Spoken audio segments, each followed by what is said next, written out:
welcome to Telstra Connected Cycling and Podcast. It's great to see everyone pedalling away in their pain cave or on the beach like Charles Lynch is every week down on the Gold Coast, or watching from home and getting inspired all along the way. We are thrilled to have our numbers growing each week as news goes out about our workout and our chat with inspirational Aussies.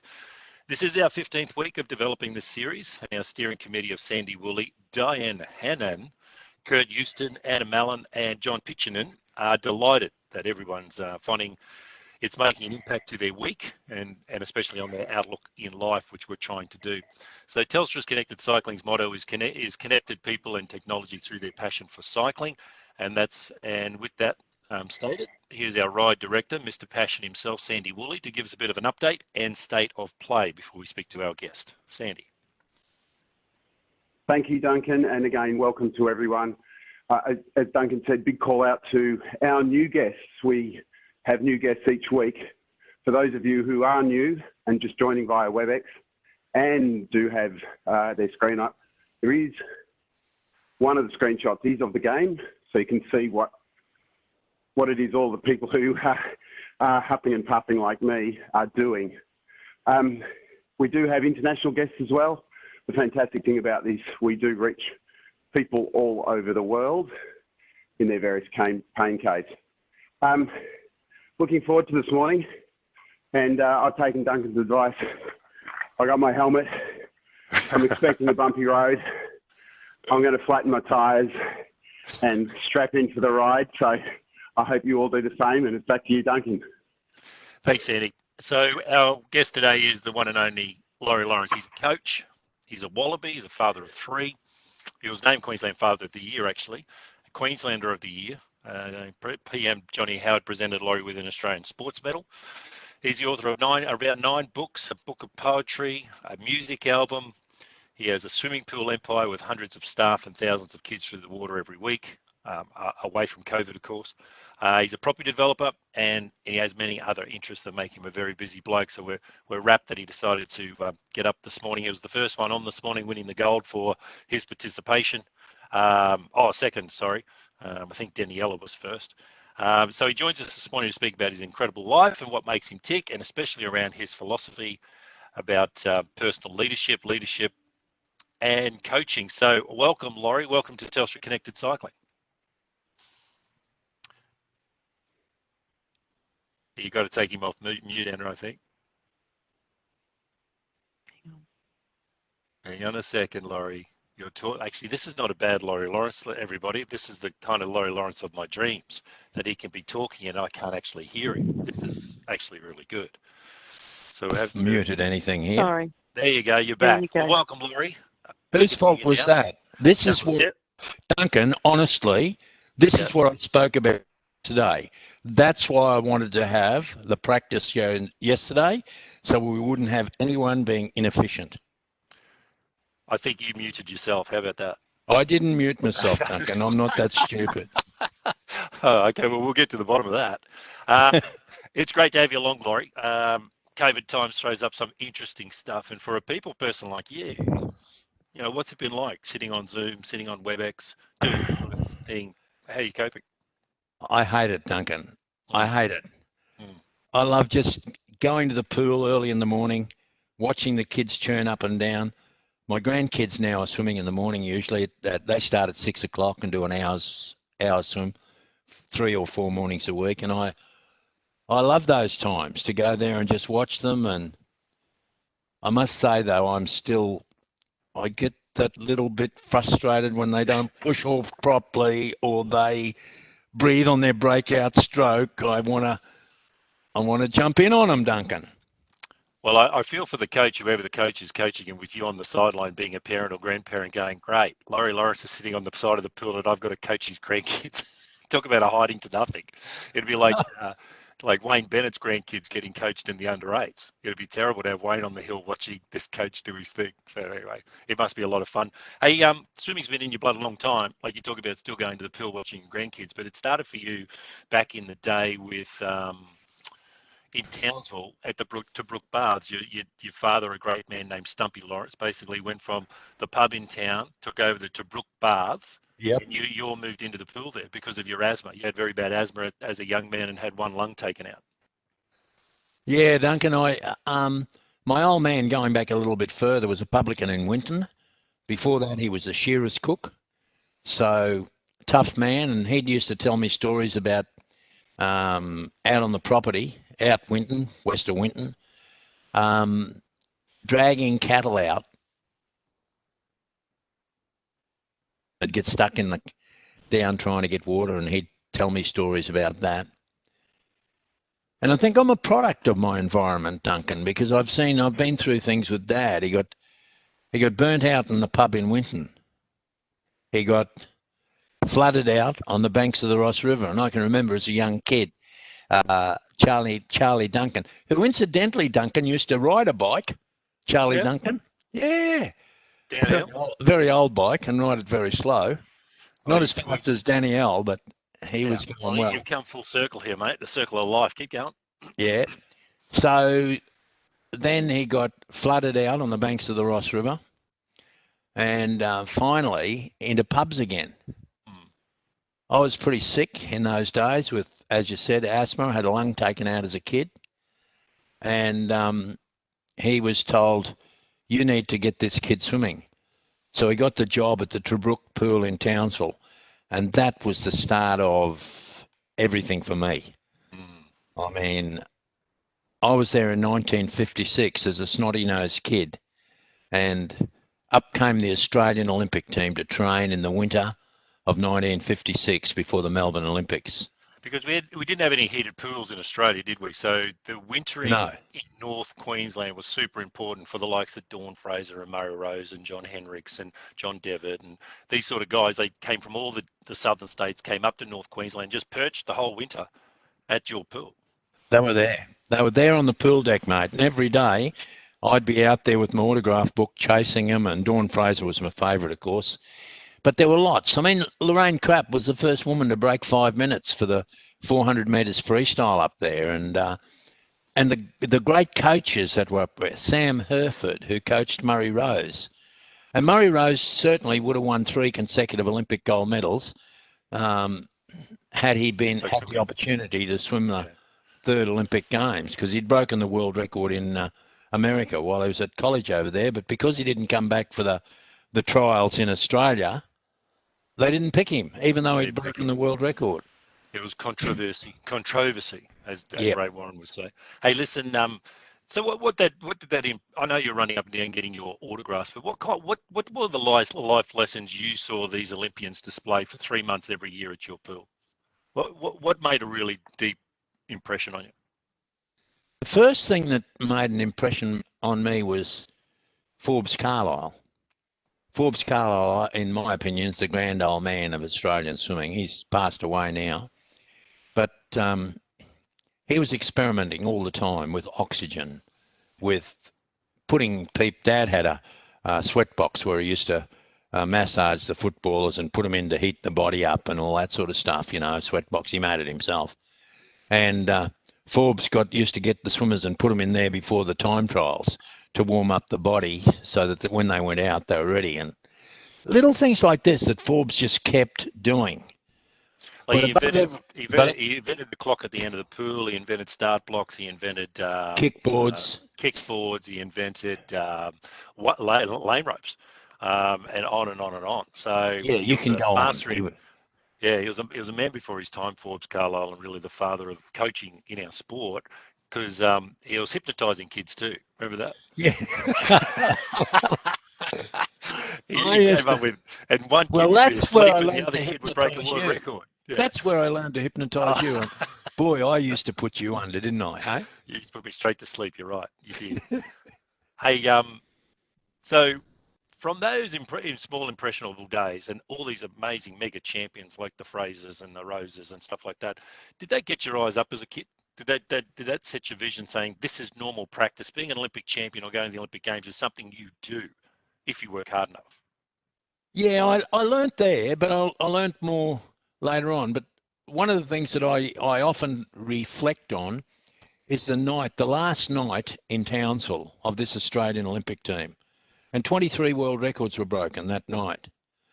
And I can remember that afternoon, this poor old bloke on a crane, young fellow on a crane who with a durry in his corner of his mouth smoking, and he's there to lift the curly bells, the football grandstands that were movable, over the pool fence onto the lawn there.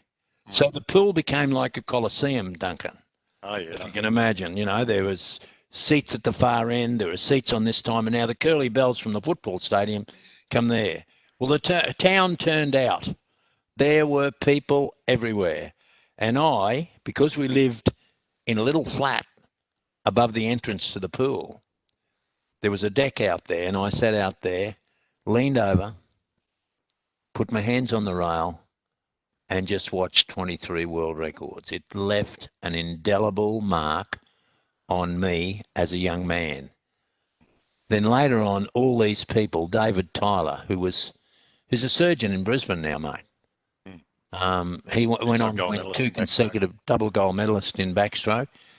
And I listened in that little dingy office at the entrance of the pool on that crackly radio to the 1956 Olympic Games. And I just wanted to go there. I just wished that I could be down there watching this team of champions who were my personal friends, Duncan, I might tell you. Yep. Watching them swim and train. And I've just had a love of it ever since. But for me, I wanted to be a school teacher. So I went out, did my school teaching, physical education degree, etc., etc. Well, you weren't going to be a swimmer because you're a shit swimmer. So you're definitely going to be a school teacher and Duncan, went to rugby or something. Did you? I invented the Tudgeon kick, Duncan. Okay, so school teaching, you went from the Tobruk Bar school teaching. You weren't a coach yet, and then you went into rugby. Is that right? Yeah, You played for Teachers North in Townsville? Yeah, I did. No, teachers. So I played for Teachers North in Townsville, but I went down to Brisbane with my mother. My mother left my father. In those days, not many people did this. And my mum left my father and 2 younger sisters. We all went down, and my mum got a boarding house. I'll never forget this. To keep us alive, virtually. She had a room where the 2 girls slept with her. We had our own kitchen and toilet, and I slept in the tool shed down below underneath the boarding house. It was a big boarding house in 272 Vulture Street, which, East Brisbane, Wollongabba, which was pretty hard going, that area, And I wanted to do physical education, but we didn't have the money. So while I was at Teachers College, I decided I'd play rugby because the phys ed teacher there was giving scholarships to go and do phys ed at the uni. So that's how my rugby sort of started. And I played there, finished up playing for Queensland, toured New Zealand with the Wallabies, and it's all history. Then I come back, got transferred to Toowoomba as a phys ed teacher. And Toowoomba, mate, I was going to swear then. But the fridge on the ridge. I know. Fridge on the ridge, freezing cold, damp all the time. Just dreadful. No good for your asthma. I finished up teaching phys ed on the Oval, and I just said, I can't do this anymore. Just my chest was gone. So I resigned from the education department, went back to Townsville, and started to teach kids for a living. Well, before we get into that, what kind of a rugby player were you? You played halfback? What kind of a player were you? Oh, mate, I was good. You were good. I was good. So what? Well, you had. I was not like you. I was not. You're like Freddie Fittler. I was not greedy. Because I've always believed you throw the ball to someone who's in a better position than you. So, Duncan, I never ever got tackled. Oh, right. Tell us a story about when you replaced Ken Catchpole in a lead-up match to the first test against the All Blacks. So you're in the provincials in New Zealand. Yeah. Leading up to this test match. Kenny Catchpole was our great halfback of the age. He was up against Yeah. an All Black halfback of the age, which was just as good. All of Yeah, New Zealand was anticipating the sort of the opposing, the opposing skippers having the first Test battle. Kenny Catchpole gives you the tap on the shoulder, which the captain did back in those days to sort of say, mate, you're in for me. I'm not playing this lead-up match. You're up. Well, if you know New Zealand rugby, mate, they're crazy, those people over there about rugby. They everything. Every paper, every day, every news item is full on. So Catchpole versus Connor, 2 Australians. We're playing Auckland. It's not the main test, it's Auckland. So it's a lead up to the test. And it's raining during the week. As it does in New Zealand, it rains nearly every day, 5 out of 6 days. And it's really muddy and slippery, and that's when you can get damaged by those New Zealand forwards, Walker Nathan, etc., etc. Anyway, it's the Friday night before, and I'm reserve. I don't think I'm going to go. And I get the tap on the shoulder. Laurie, I've got a twinge in the hamstring. You're in, mate. I'm out. I'm saving myself for the test. I thought, first game for Australia. This is going to be good. This is going to be good. So they start announcing the team. I can see it. We're there in Auckland. The stands are packed, 50,000 people over the fence in the balconies. There's more people looking at what's happening. You know, they're crazy, these people. Yeah. So they start calling out the names. For Australia, number 1, Terry Lenihan. And the whole crowd cheer. They just cheer like, you know, as you come out. Number 2, David Grimmond, da-da-da-da, so on.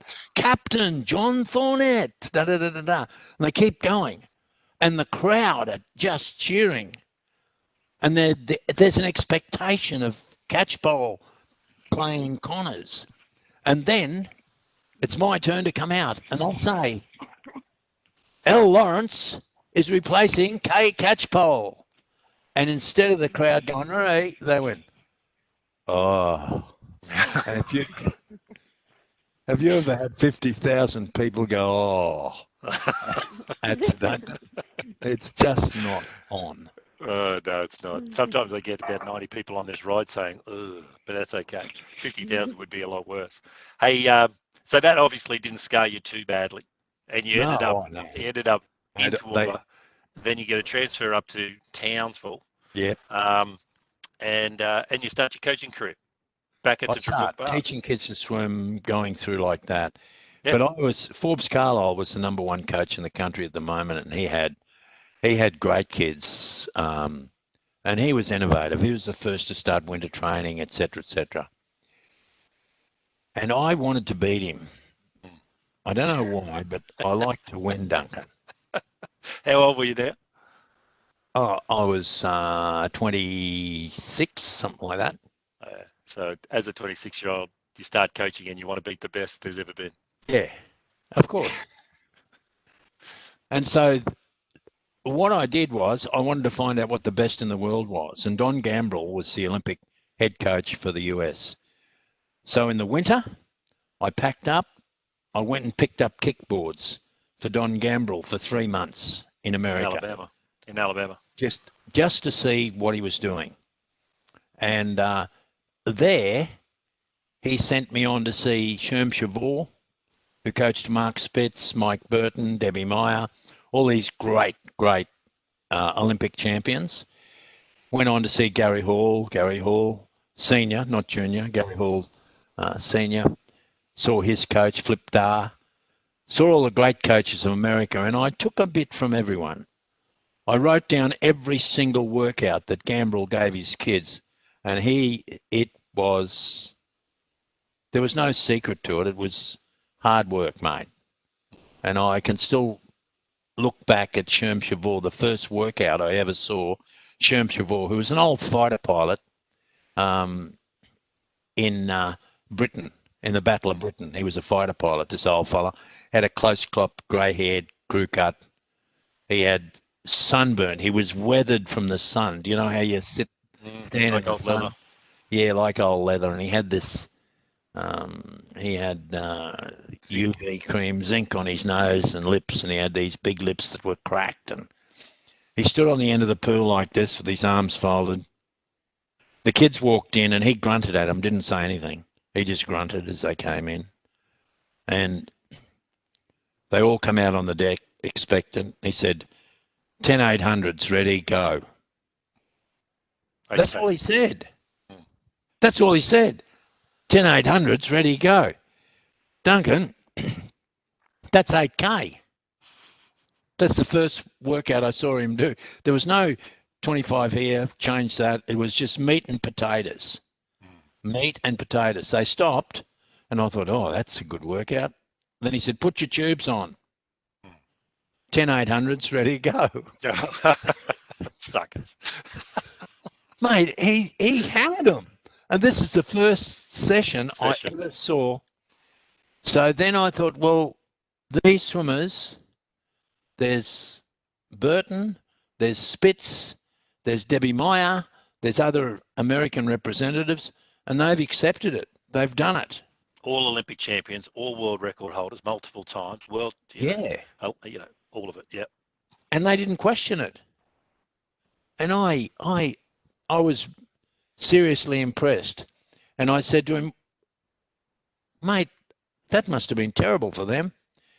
He said, Laurie, never feel sorry for the bastards when you're coaching. And you adopted that philosophy? He said, I did. And he said, only the pain of a hard workout can save you the agony of defeat. He said, a hard workout stops. Immediately, the training session stops. You can be aching. Those people on the bikes there this morning, pedaling and upping the ante, they'll get tired in the legs. But as soon as they stop, that pain will go away. Of course, those people out there walking on the beach, those softies, they won't have any pain whatsoever, no. So you adopted this. So you saw Sherm Chavour, you saw Councilman, you saw Gambrel, you saw these great American coaches in this winter connect from Australia. So one of your sayings, which you just said, which is only the pain of a hard workout can save you the agony of defeat, and pain is temporary. Quitting is free. Right. You know. So this is where these anthems sort of your philosophy of coaching and leadership came from. How did Australia respond when you came back and you got stuck into delivering the 10 800s and that kind of thing to your squad? Well, I didn't quite go as heavy as that, but I put a young girl, Helen Gray, who was 13 at the time, on the Commonwealth Games team after going into this and doing this in the Commonwealth Games team in 1970. She was 13 years of age. She actually beat Shane Gould to make that team. She did go to the Olympic Games 2 years later, but by that time Gould had come through and was really at the peak. Shane Gould. Yeah, she was Shane Gould then. But Helen still went to the Olympic Games, which is fantastic. But she worked hard, and I used to do things at the Brook Pool in Townsville, looking to do extra distance. I'd challenge her. I'd say, righto, you've got to swim 8K. I'm going to run around Castle Hill while you're swimming 8K, and I'll see if I can get back here before you finish 8K. So I'd go for a run around Castle Hill, and she'd swim up and down. And she always beat me. I don't know if she used to get out as soon as I'd run 100 metres or not. No? Well, mate, the results were there, so obviously she was doing something hard. Your philosophy in coaching, you've long been called Australia's toughest coach. Was that something you were aspiring to do, to build a reputation in your squad that the gate or the access door to get in the Laurie Lawrence swim team meant that you were going to come out with a reputation of being in the Laurie Lawrence swim team of toughness, endurance, stamina, take no prisoners, don't take a step back and stuff like that? Were you trying to build that squad with that philosophy? Well, that was the philosophy, Dan. And it happened as part of the training thing. You got a reputation, and that happened because of the type of training that you were doing. And the kids that came in became tough. And I can remember Ian Finlay. He's passed away now, but he used to be one tough young mother. Hombre. Hey, one tough one. Hombre. And he used to get into the gym and get those. Our exercise, we didn't have any money for fancy exercise machines or anything, so we used to get these bars, just steel bars, long steel bars, and he'd get in this, and we used to. And I can remember the big one, Big Bertha that you used, and used to have to hold it and not put it down for half an hour before you'd finished your workout. And Finlay would get in there and work out with you. So the toughness was built in the gym and built in the pool. And regardless of whether they became Olympic champions, regardless, they learned life lessons. That if you want something, you got to work for it. Absolutely. So the psychology around the Laurie Lawrence swim team was really take no prisoners. It was just like, yes, no matter what, we're going to race you. And it doesn't matter where we are in our training.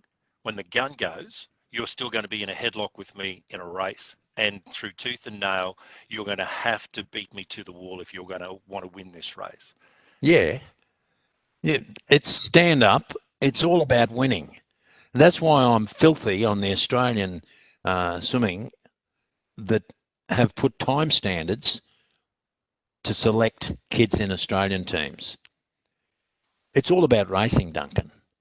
If you win the 400 freestyle at the Australian Championships, you deserve to go to the Olympic Games, regardless of whether you've swum 341 or whatever you've swum. It doesn't matter. Top 8 in the world. And they left a young kid behind from the last Olympic Games who won the 200 metres breaststroke. He's now broken a world short course record, but they didn't take him to the Olympics. He could have been Olympic champion because, Jono, yourself, you're ranked 47 in the world or something before you 48th, went actually. 48. And it was I was still too good. Hey? And I was still too good. Hey, listen, when was your first Olympics? Tell us about your first Olympics. You got on the Olympic team as an Olympic coach. What year? 1984. So going to Los Angeles for the Hollywood Games? Yeah, I didn't get on as a coach, actually. I got on as a masseur. Oh, and you're the world's worst masseur, brother. You I were know. the worst. Laurie does this massage therapy like this. He starts out very gently, okay, on your legs and stuff like that. And massage is a major part of swimming because you got to get the knots out. And then Laurie would start talking to you about your racing, right? And then he'd get more and more and more until by the end of the session, he is so pumped up and he is just hurting every part of your body with the so-called remedial massage that it becomes a workout. He's the worst massage therapist in the world. But anyway, go on. You're on the team. I only went to one Olympics. I only went to one Olympics as masseuse. After that, you lost your job. You had one chance and lost your job as a masseuse. Yes, I lost my job. But it was great. I mean, I can remember going in, and you can call it the Hollywood Olympics you like, but all around at that time there was stuff with Russia and all that going on, and there were American soldiers, guards with AK-47s on the roof and all that sort of stuff.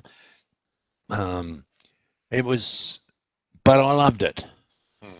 I loved it. And can remember going in one morning with Greg Fasala, who was a sprinter, one of the mean machine. And we sat down and looked across the room at this bloke eating his cornflakes. In the food hall. In the food hall. Mate, and the food hall is amazing. You know what it's like. You can get anything you like.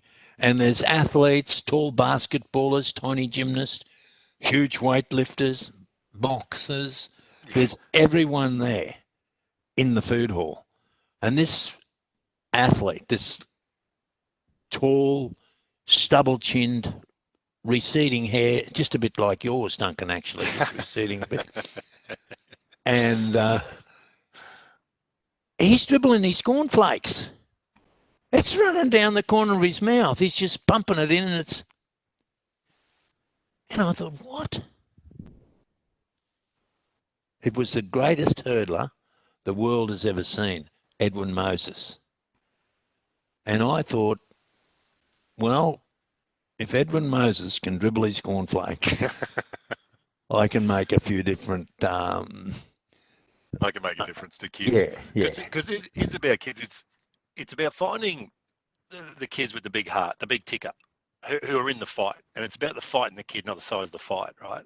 So Yeah. Steve Holland and Tracy Wickham, and you had all these sort of like kids who basically went over to all these world destinations at world championships, Olympic games, and Commonwealth games, and stuff like that, and just had a tilt. Took all that hard work, Mate, that won't just have a take go. step. Yeah, If you have a go, this is what I say. Do the work, prepare properly,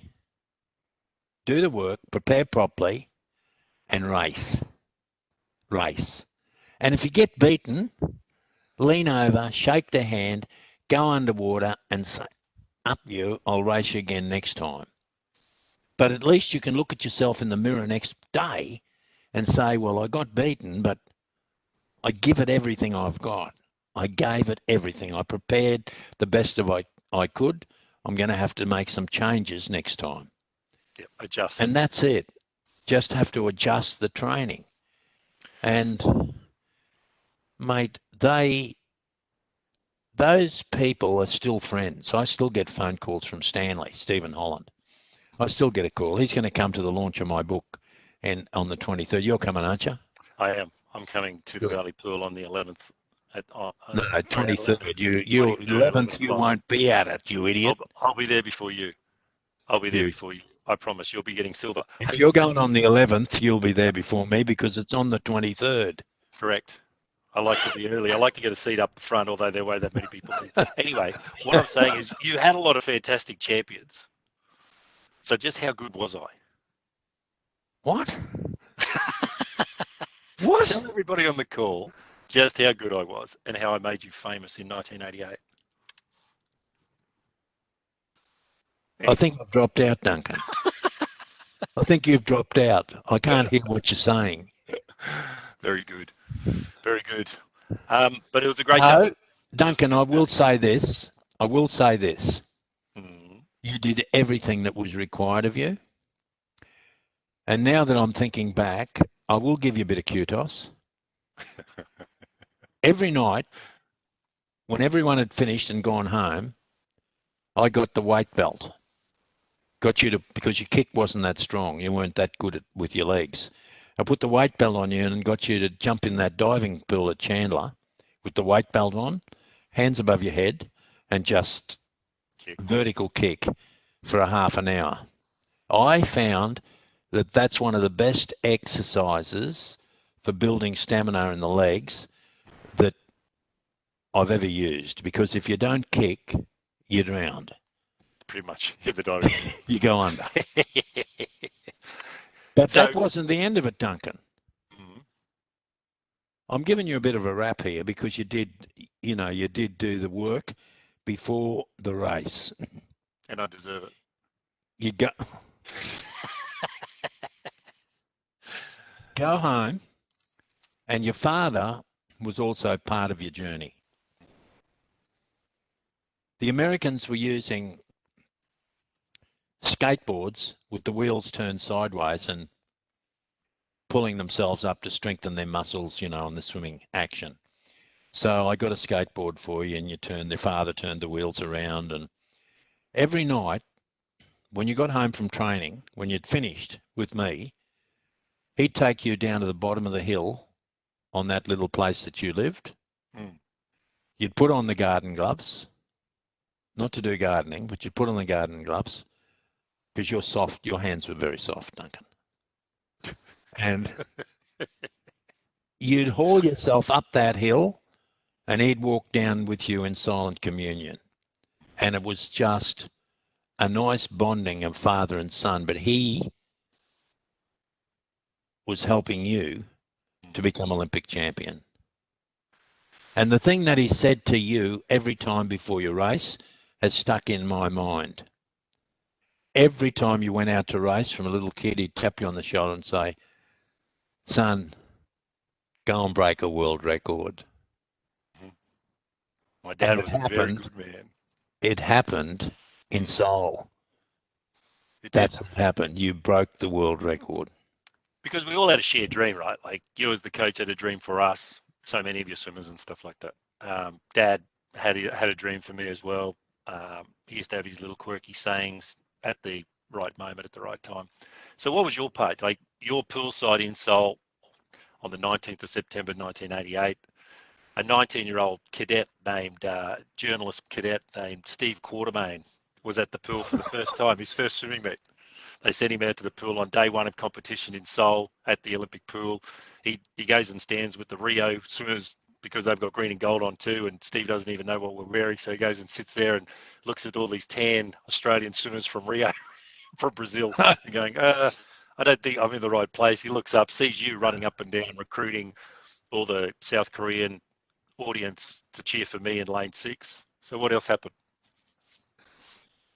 Well, he came over, you won, and I went berserk. You threw a fit. And poor old Steve, yeah, it's best people Google it because that will explain exactly what happened. Google it. Google it. Yeah, we're going to put it. We're going to put it in the notes. We'll put the link in the notes in terms of the fit Laurie 3. What were you feeling at the time?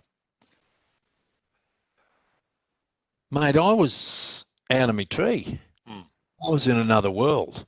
It was just all my dreams come true. And I carried on lucky lane 6 because 4 years earlier, John Sieben had beaten Michael Gross in the 200 butterfly in LA.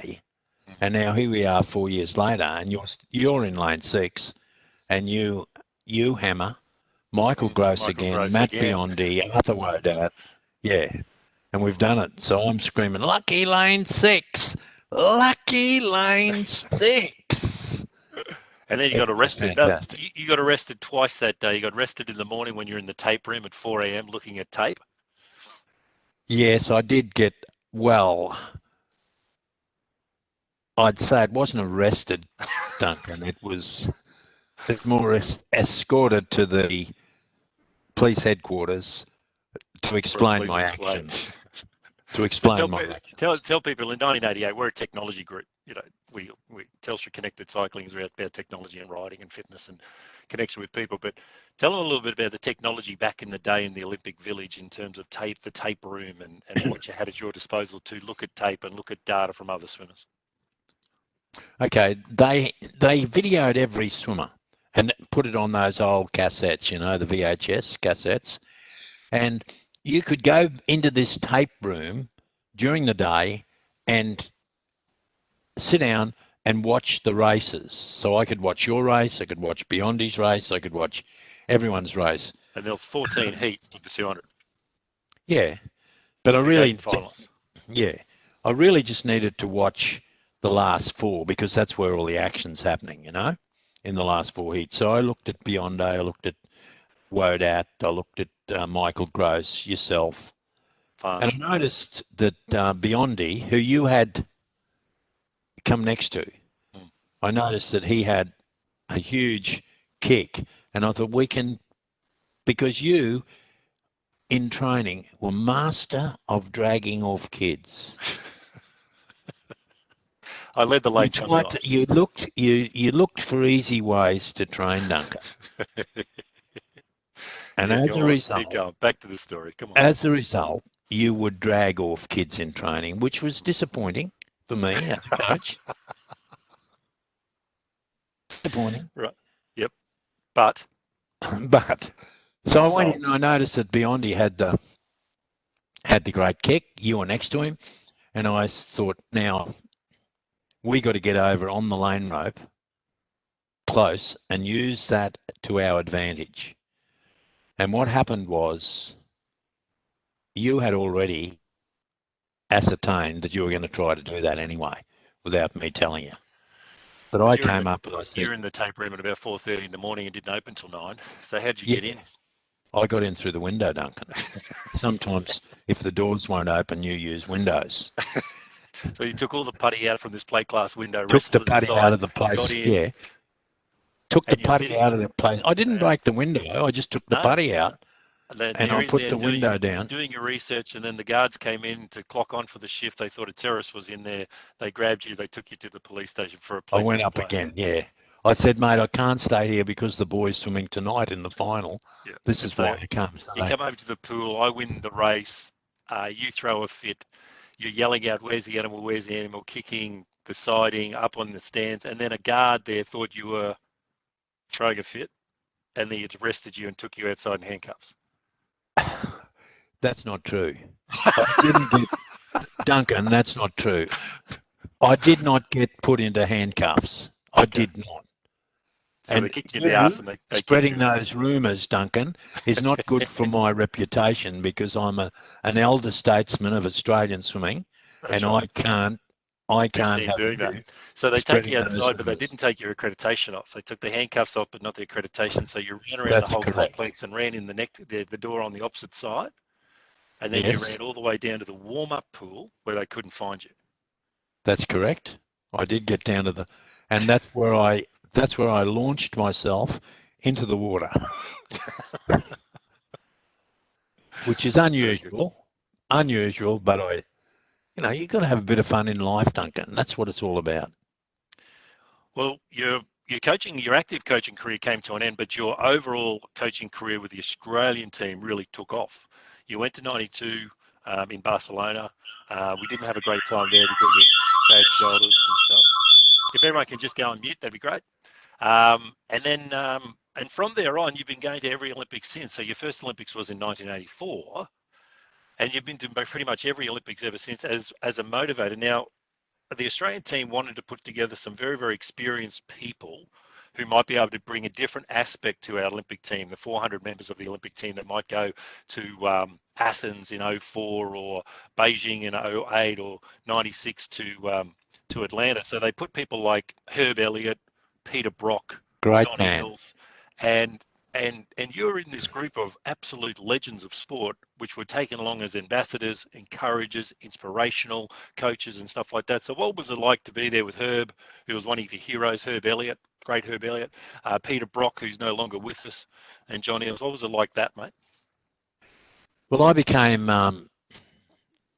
athlete liaison officer to look after the athletes when they'd finished, they're feeling down, take them to cheer their mates, do all different things to make them feel good. And, mate, I was in heaven. I was in seventh heaven being able to do this. And I roomed with Herb. Oh, yeah. I roomed with Brocky. I roomed with Herb. I roomed with Brocky. These people. Herb Elliott is an amazing man. I mean, amazing. And I wanted to find out more about his coach, who was supposed to be a madcap Percy Cerity, And Herb really became his disciple, and they trained on the hills at Portsea, much similar to some of the stuff that we used to do, innovative, different stuff that make people tough. Gives them steel, gives them backbone, Duncan, to go out and do things. And do you know that Duncan, Herb Elliott's time in Rome in 1960 on the old Cinders track would have won Rio's 1500? Oh, wow. Hey? Yeah. 1960, Yeah, it's 40, 60 years later, he would have So won. good, Jen. Amazing. Yeah, incredible. So what's it like? Because you got a Dan Amir's story, and we're all mad cyclists here. So an Dan Amir's story would be unreal, because you came into contact with so many Olympic stories at this time and had a little cameo, if you want to put it that way. But you were there for it. Talk to their coaches, listen to their stories of preparation, execution, and celebration. So what's the Anna Mears story you got? Anna is an absolute legend. Absolute legend. Actually, Anna and Steve Waugh, who was also one of the athlete liaison officers, became quite friendly. And just recently, Steve Waugh has a ride where he raises money by having cyclists. So some of these cyclists might even like to join in Steve's ride. and he wanted me to do it, but I wouldn't. But he said, I can get you a motorised bike. Oh, he can help you cheat. And you're I happy can with that? get you a motorised bike. I said, Steve, that would be good. You've gone soft. And in actual fact, the last ride Anna went on, she was pregnant. Mm. And I don't like to disillusion all these cyclists out there, but she had the motorised bike.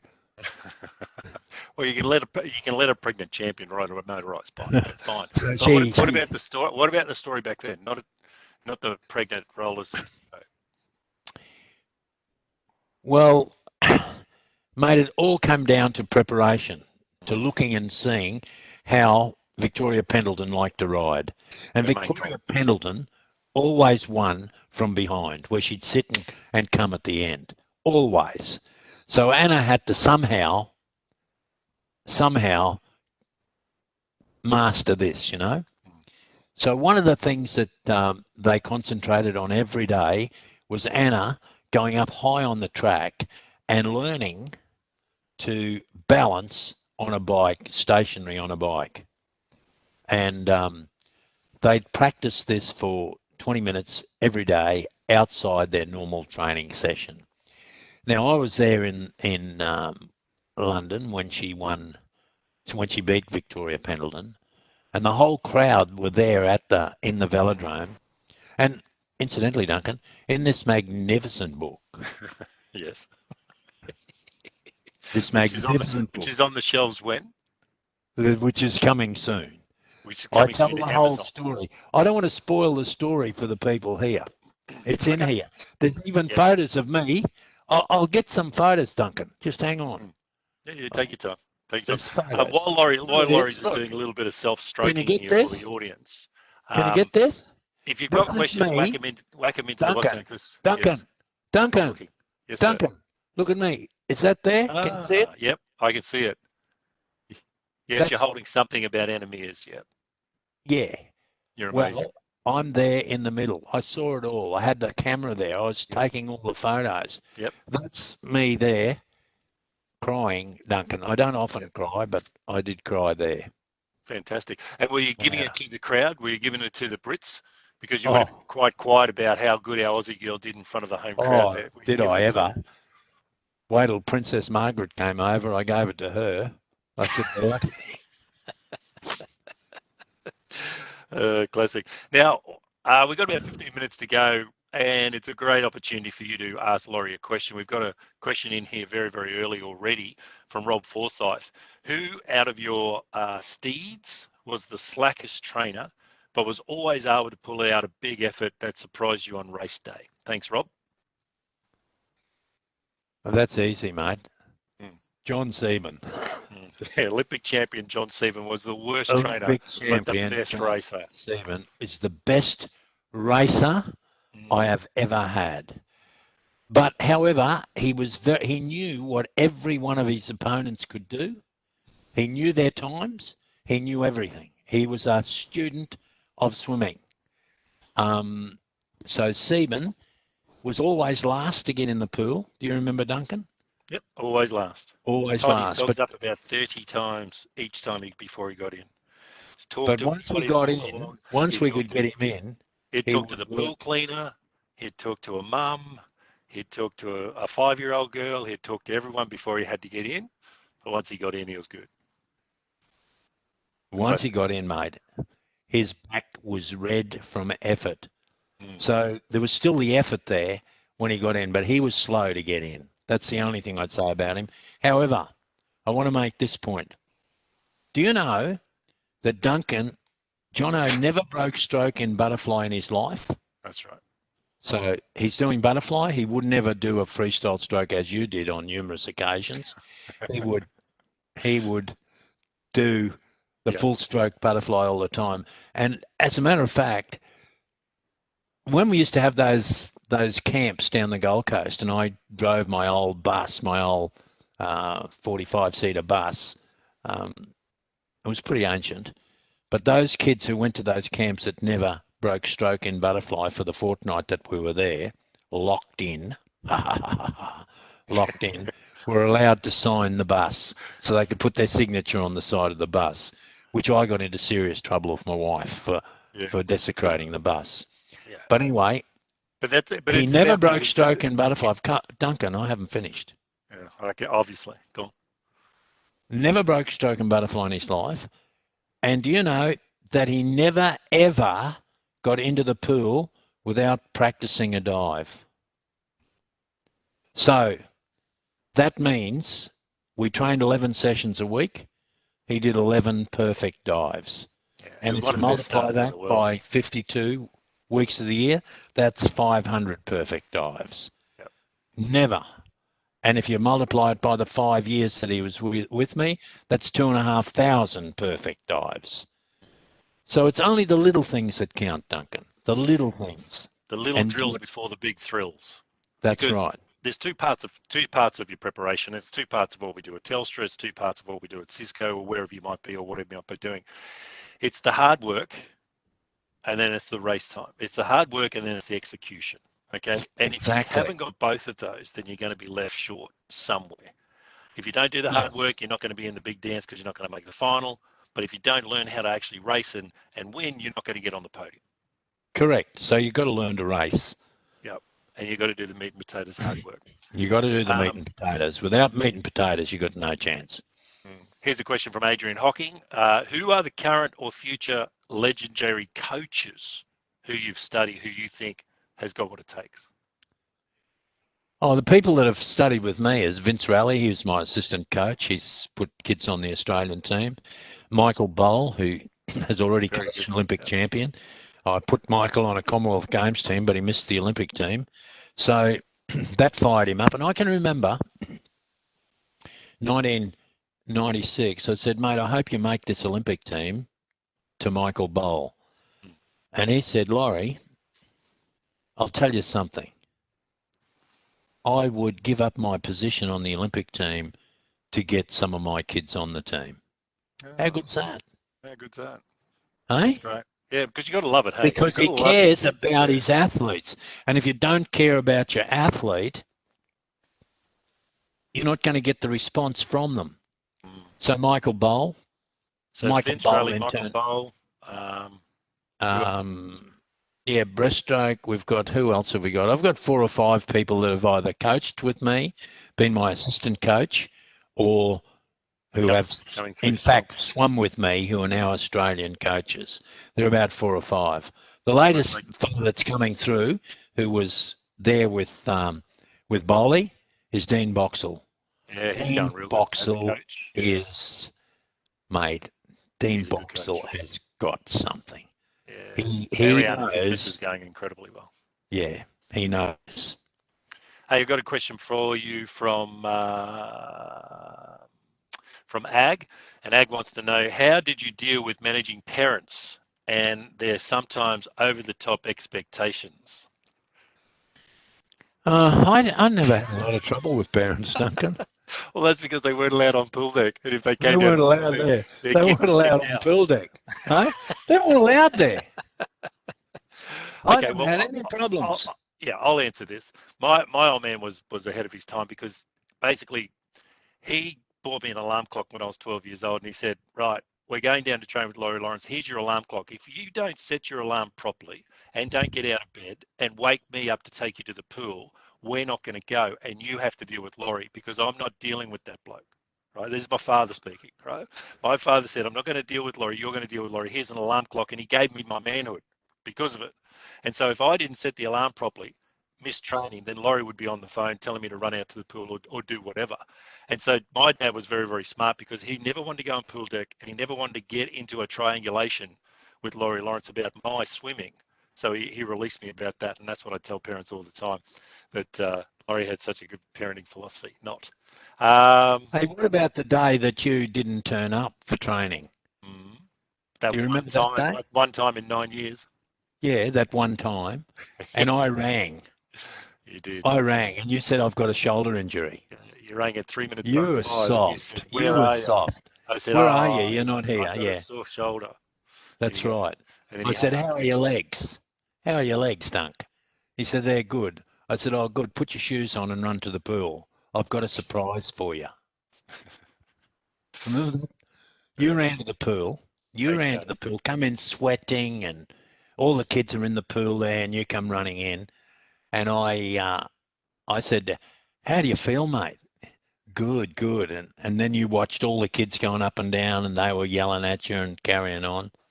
And then you kept saying, "Where's my surprise?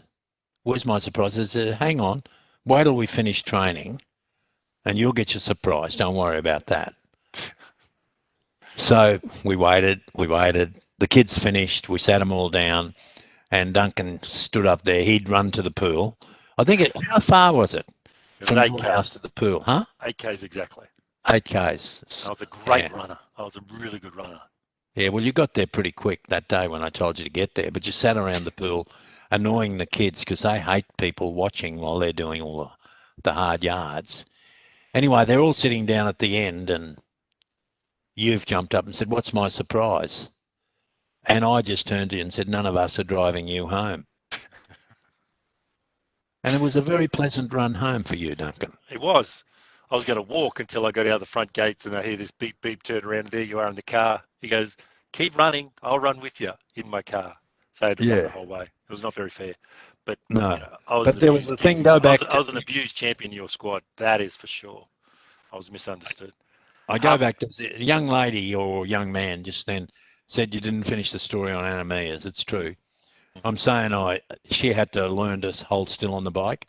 So in London, it's 1-1. Pendleton's 1-1, she's 1-1, and Pendleton has drawn behind her the outside where she is now able to sit on Anna, which makes her favourite to win the gold.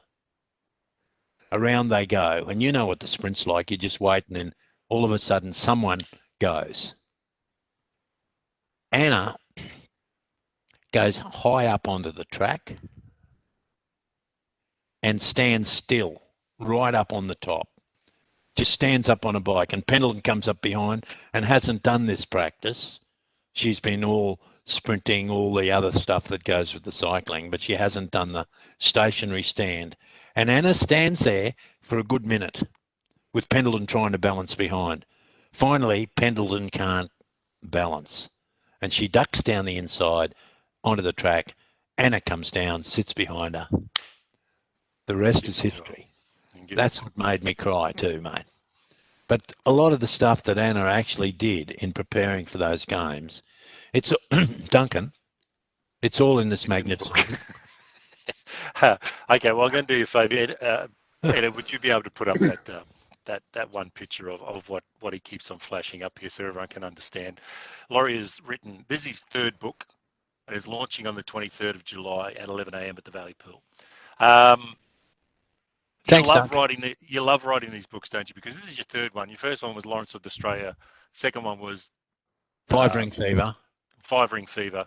And this is now called Stuff the Silver, We're Going for Gold. What do you get out of writing these stories? Why are they so important that people read them? Mate, I just feel I can make a contribution to young swimmers out there if they go flick through these and learn about what our champions have done to be successful. What Steve Holland's done, what David Crawshaw's done, what Scotty Brennan has done, the two rowers that went to Lake Shineus. They were favourites in the quad to win the gold medal. 2 weeks before, they won in Lucerne. 2 weeks before. A young team, quad. Best team we've ever had as a quad. They didn't make the final, Duncan. They blew out. They blew out. And then I go back and I find out what happens. And 3 of those 4 young men become Olympic gold medalists in Beijing 4 years later. How does that happen? Why does it happen? What did they do? What did they do? And Crawshaw and Brennan, they named the boat, their training boat, Shineus. Oh, yeah, nice. After the lake that they lost on. After the lake they lost Always on. to have the reminder. Okay, and so every time they went to train, yeah, they'd bend down, put their hands on Shineus to remind them that, hey, things can go. We're out here. Let's make the most of this training session on the lake. Because it is about that. Like, great stories. We got 1 minute to go, and everyone's going to be released to get on with their day. But it's those lessons. Duncan, 1 minute to go. Here we go. I want to finish with a poem. Right. What are you laughing at, Duncan? No, you're the guest. Go on then. Go on. Rip in. It's time to turn good into greatness. It's the biggie, old mates, and we're in it. It's happened. You're here and you're champions. There's gold in the air. You can win it. You're sitting out there and you're sucking in air and your heart's in your mouth, I can tell it. Hey, mate, I'm talking to you. This is Laurie, True Blue. There's gold in the air. Can't you smell it? You've done the hard yards. You're the cream of the crop. You're a fighter. You're focused. You'll pump till you drop.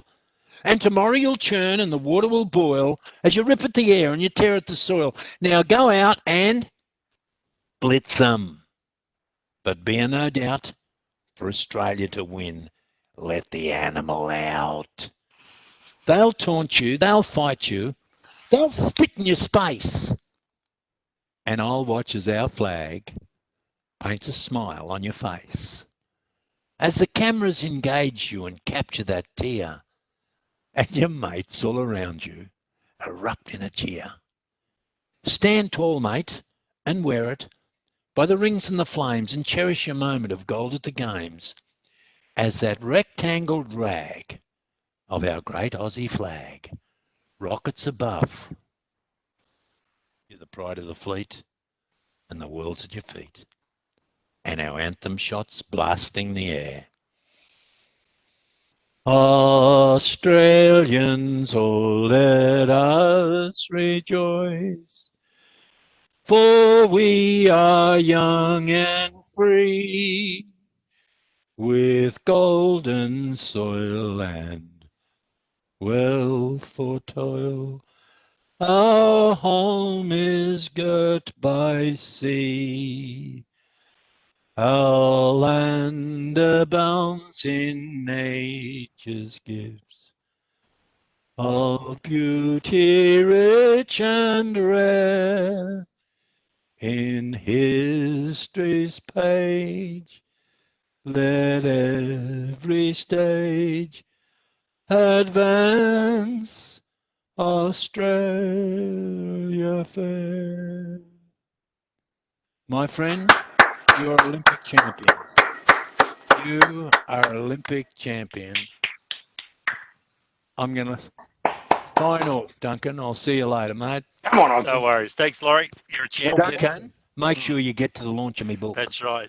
Is anything new going on? It's the launch of the book, of course, the 2030. You'll find it on Amazon. It's not just for young swimmers. It's for all of us. And, hey, Duncan, one last thing. Yes. The first person on today, she didn't beat me, but she was first on. Danielle. I'd like to give Danielle one of these signed copies of this book, because we'll arrange that. She was first there. She beat us all. She beat you on. She beat you too, brother.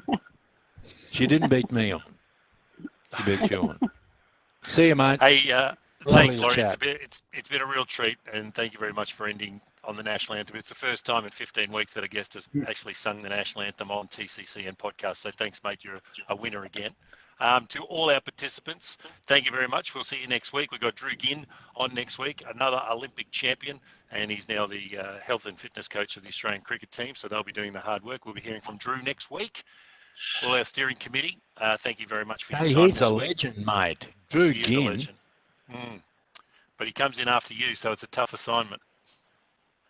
Oh, he's good, mate. I'll see you later. All right. See you, bud. See you, Loz. Laurie, before you drop off, before Laurie drops off, we just have a wrap from Armando. He may just want to mention something to Laurie. Sorry? Armando? If you're there, Armando. Sorry, just on mute. I just wanted to wrap up and just say thanks very much to Laurie Lawrence and Duncan. You guys are true legends, and I've been I've been on since day one and actually used to join the actual rides around Brisbane as well. So this session's all about being connected. You guys have got a bond that will never die. So it's impressive to watch and hear. Laurie, you're a legend. Yeah. One thing that we didn't touch on today, which I take away from you, Laurie, is your work in pool safety and keeping kids alive. Absolute legend. That will just keep going, and you've done great work there. And growing up in the '80s in Bundy, watching you guys on the TV, just impressive. And reliving some of those clips that are on YouTube. The medal presentation where you're ducking over the back and yelling at Duncan, and he's trying to get the medal, and it's just brilliant. It's just brilliant to watch. So if you haven't watched it, go and do some searching, guys. It's just unreal. So thank you, guys. Really appreciate it, and keep up the good work. Thanks, Amanda. Cheers. Thanks very much for being part of the 15-week journey and for calling out from the bunch today and thanking Laurie. I really appreciate it, buddy. Thank you. Good on you, mate. Thanks, guys. All right, Loz. We'll see you soon, mate. Thanks, everybody. We'll see you next week.